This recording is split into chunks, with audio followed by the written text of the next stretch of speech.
Hey there, and welcome. Today we're going to talk about something that totally flips a concept we think we know inside out: leadership. So let's dive right in. So when you hear the word leader, what's the first image that pops into your head? Is it that classic picture of one person at the top of the pyramid calling all the shots? For a lot of us, yeah, that's it. But what if that whole model is just completely wrong for the complex, creative work we do today? And this slide right here, it just lays out the entire shift we're talking about. We're moving away from that old world of command and control and into a new one that's all about connection and alignment. It's a huge change. Think about it, moving from pressure to purpose, from just being a follower to being an active contributor.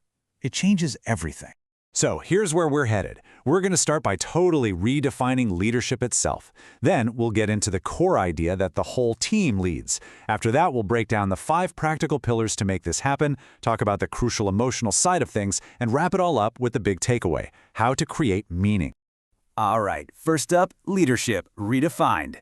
The big idea here is getting away from thinking of leadership as some job title, a position someone has. Instead, we're going to look at it as a practice, something anyone and everyone on a team can do. So what is this collaborative leadership thing, really? Well, think of it less like a rigid flowchart and more like a living, breathing thing. It's a structure, for sure, but one that's built on trust and courage. And its whole purpose is to master the art of aligning everyone's talents into one cohesive, powerful team. I mean, this quote really says it all, doesn't it? Every decision, every conversation, it's not about giving orders. It's about building stronger connections between people. That's the entire game. Yeah, this really isn't about one hero dragging the rest of the team across the finish line. The whole philosophy is built on this simple idea of you with me. We're in this together. It's a collective journey, a shared evolution, not some solo mission. And that you with me idea is the perfect lead into our next section. The whole team leads. And believe me, this isn't just a nice little slogan. This is the fundamental mindset shift that makes everything else possible. The principle is actually super simple, but man, is it profound.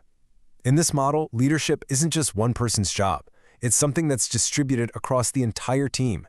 Everyone brings their own leadership, their own expertise to help steer the ship. So you're probably asking, okay, if everyone's leading, what does the person in charge actually do? Well, their role completely transforms. They stop being a director and become more of a facilitator.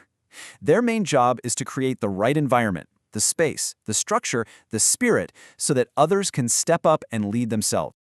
And the culture shift that comes from this? It's huge. You move away from a culture that's all about raw performance, often driven by a fear of making mistakes. Instead, you get a culture of purpose-driven contribution. Inspiration replaces intimidation, and that constant pressure to be perfect, it's replaced by what's called a rhythm of refinement, this healthy, ongoing cycle of learning and getting better together. Okay, so the philosophy is great, but how do you actually do it? How do you make it real? Well, that brings us to the 5 guiding pillars. This is the practical, boots-on-the-ground framework to make it all work. And here they are. 1. Empowerment over control. 2. Freedom to fail, which leads to freedom to flourish. 3. Collaboration as calibration. 4. Accountability is not surveillance. And number 5, systems serve humans, not the other way around. Let's dig into a couple of these. So, that first pillar is all about trust. The core belief here is that you can't squeeze true productivity out of people with pressure and micromanagement. No, real productivity is something that grows organically when you empower people, when you trust them to make good decisions and give them the space to do their best work. Now let's talk about accountability, because this model completely flips the script on it. See, in the old way, accountability feels like surveillance, right? It creates anxiety. But here, it's transformed into shared ownership. It's something built on trust and integrity. It's not about control. It's about making sure everyone is aligned and feels responsible for the outcome. I absolutely love this quote for the second pillar. It gets to such a crucial point. If your team isn't free to experiment, and that means being free to fail sometimes, then you're not really innovating. You're just performing, just going through the motions. Real, genuine evolution, that requires the space to try things and to see mistakes as data, as learning.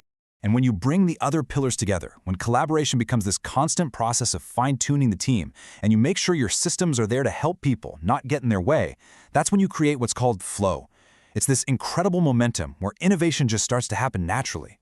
But here's the thing, none of those pillars will stand up on their own without the right foundation. And that brings us to the emotional architecture of the team. This is the all-important human element that holds everything together. The absolute bedrock of this entire structure is psychological safety. And let's be clear, this is not a luxury. It's not a nice to have. It is the non-negotiable foundation for innovation. It's creating an environment where people genuinely feel safe to speak up, to ask questions, to throw out a crazy idea, or to admit they made a mistake, all without fear of being shamed or punished. And this is what happens when people feel safe. They stop working from a place of compliance, just doing the bare minimum to not get in trouble. Instead, they start engaging from a place of courage. They bring their full, creative, passionate selves to the table. So, we've taken leadership apart and put it back together. We've looked at the mindset, the pillars, the emotional foundation. Which brings us to our final and maybe most important section, your takeaway. What's the whole point of all of this, really? And here it is. The ultimate goal of this kind of leadership isn't just about getting projects done faster or better. It's about elevating the work to something more. When you have a team of empowered people aligned in a shared purpose, the outcome isn't just a finished product. It's the creation of meaning for the team and for the people they serve. And that really leaves us with one final question to think about.